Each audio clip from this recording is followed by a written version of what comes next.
Pleasant day, everyone.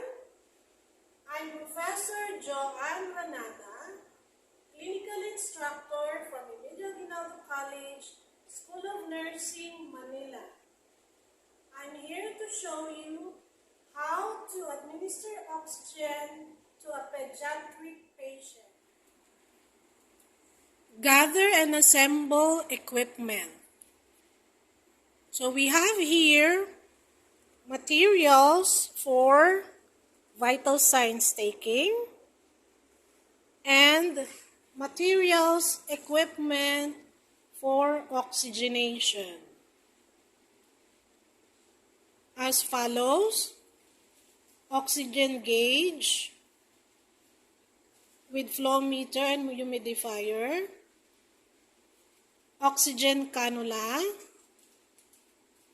gauze pad for padding, micropore tape, bandage scissors, clean gloves, monkey wrench. Procedural flow for oxygen administration. Review chart for physician's order for oxygen to ensure that it includes the method of delivery. For example, is it via nasal cannula or oxygen mask? The flow rate, for example, 1 to 2 liters for nasal cannula or for face mask, 6 to 10 liters per minute, depending on the titration orders of the doctor. Provide client's privacy by pulling the curtains and closing the door.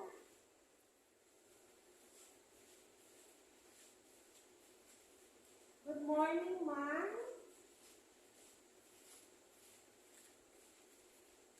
I am Nurse Aguinaldo, the nurse on duty, and the one taking care of your baby for this shift.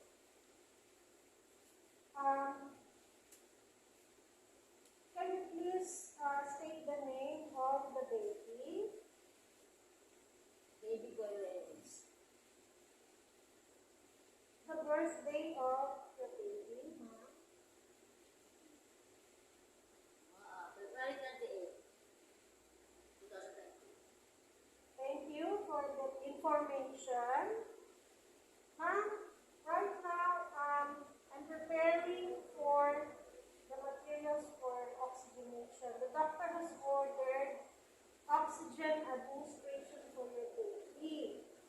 Okay, so let me just remind, the oxygen is flammable and supports combustion.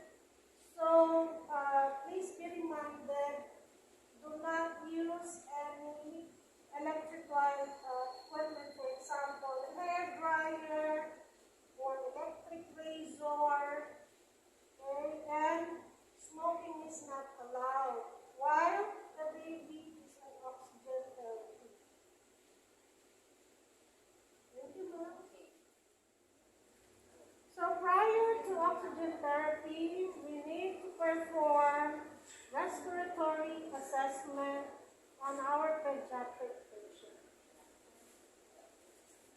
To check for the vital signs as a baseline symptom.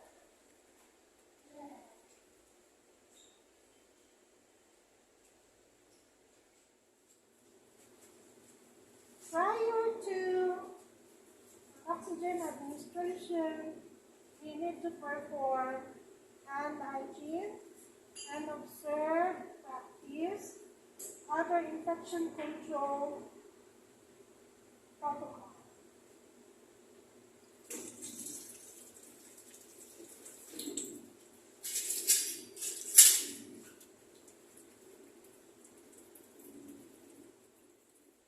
Wear the appropriate PPEs or personal protective equipment as required. Your gown, gloves, face mask, face shield. Position the client as needed. Place in a semi-Fowler's position.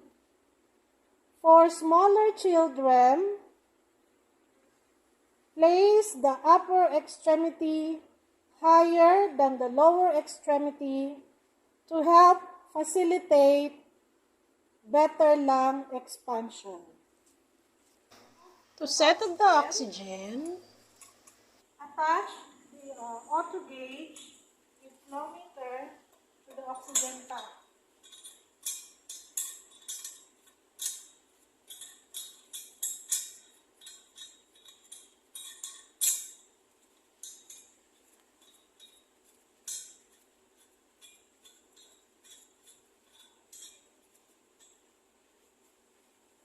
We may use the monkey wrench or katala in Tagalog to adjust the or the bolt.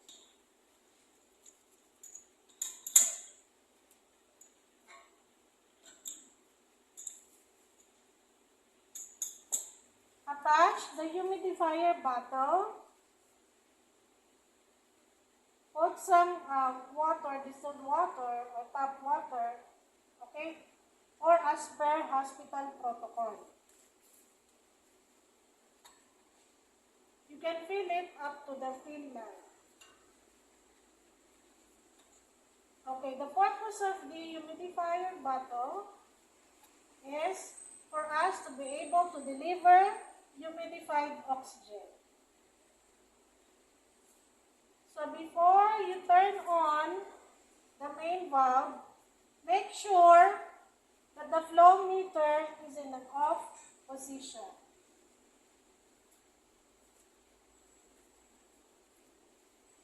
Attach the tubing, nasal cannula, to the humidifier.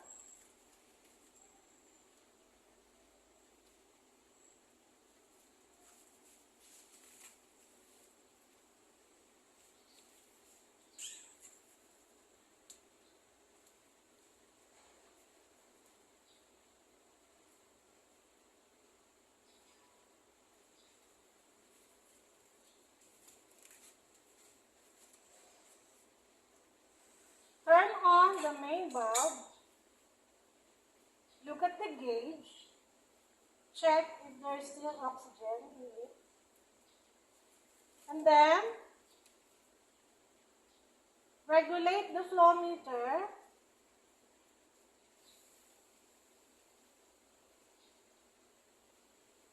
As prescribed by the doctor.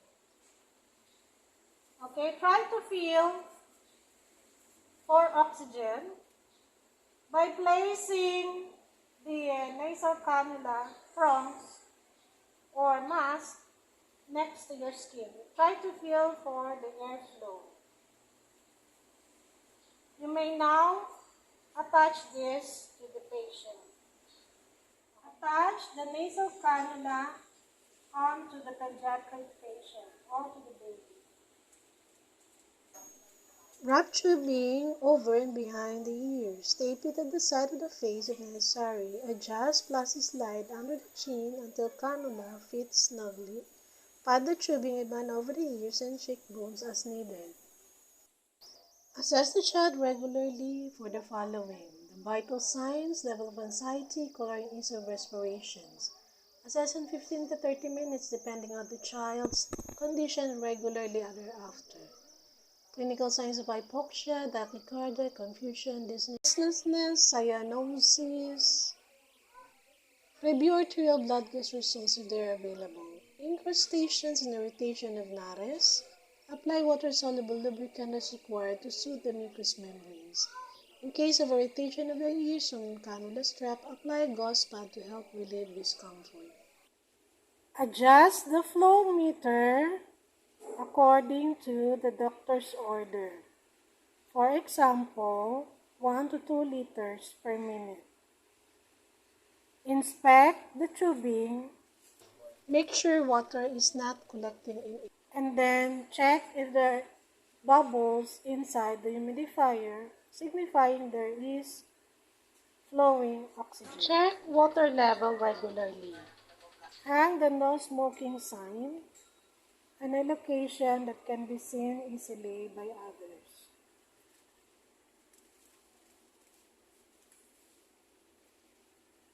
Apply pads onto the tubing, okay, along the patient's cheeks to lessen the discomfort or avoid irritation.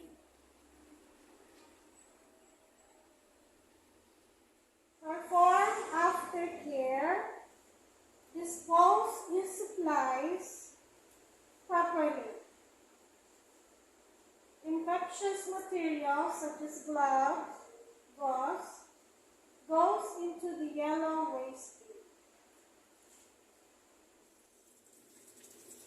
bin. Perform hand hygiene.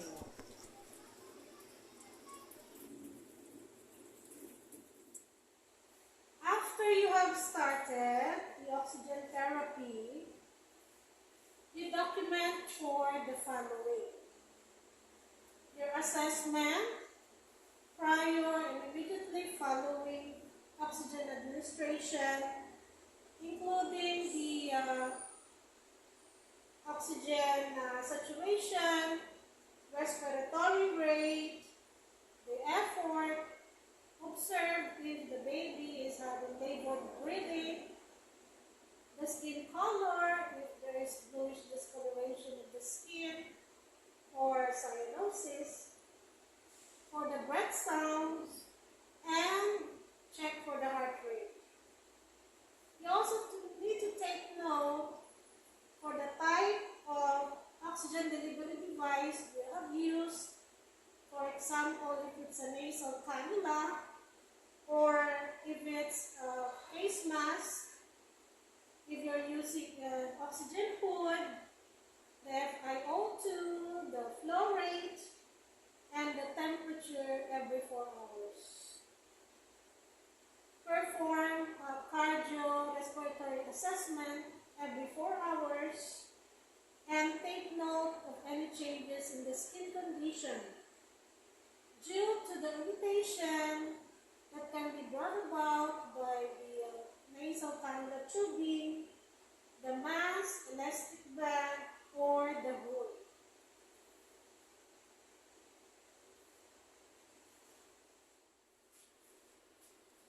So right now, our client is having oxygen therapy. Now, in case the doctor would order discontinuation of the oxygen, you have to check for the doctor's order, verify the doctor's order in the patient's chart, and then go to the patient, okay, inform and explain to the parent or the caregiver that there is already an order for discontinuation of the oxygen therapy. After they have verified discontinuation of oxygen therapy, okay, so you may now go to the patient. Properly identify the patient. So, actually I have washed my hands before doing so, before donning gloves. Okay, so you remove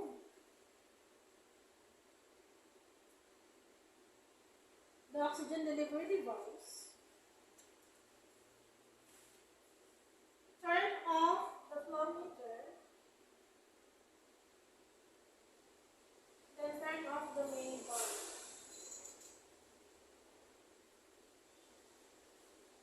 Okay?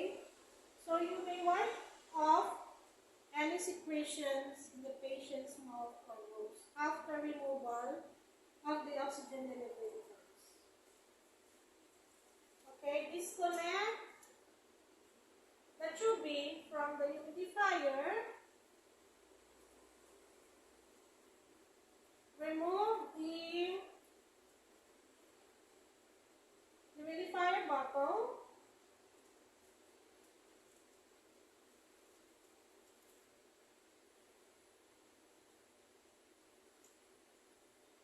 Okay, get the monkey wrench.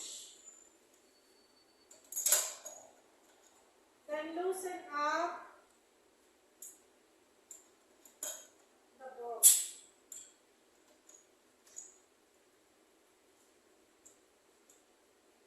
Do it carefully. Take care not to drop the oxygen gauge.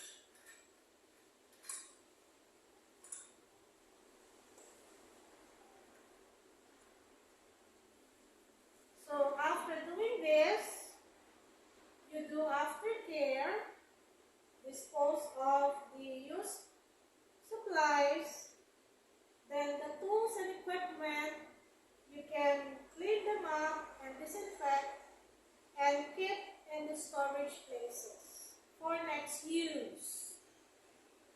Then you remove the gloves, you wash your hands, and then document discontinuation of the oxygen therapy.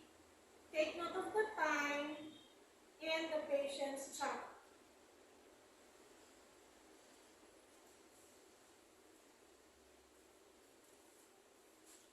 So while the patient is having the oxygen, okay, you have to monitor every now and then the oxygen supply.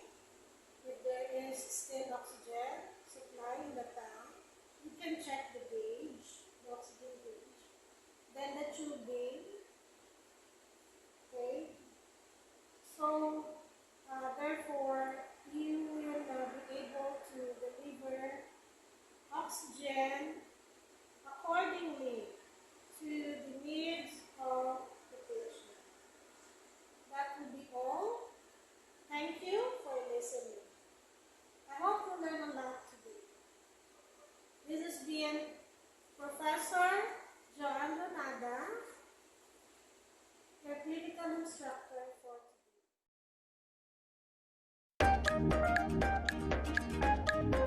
So, ano na tayo sa assemble. Ayun, set up.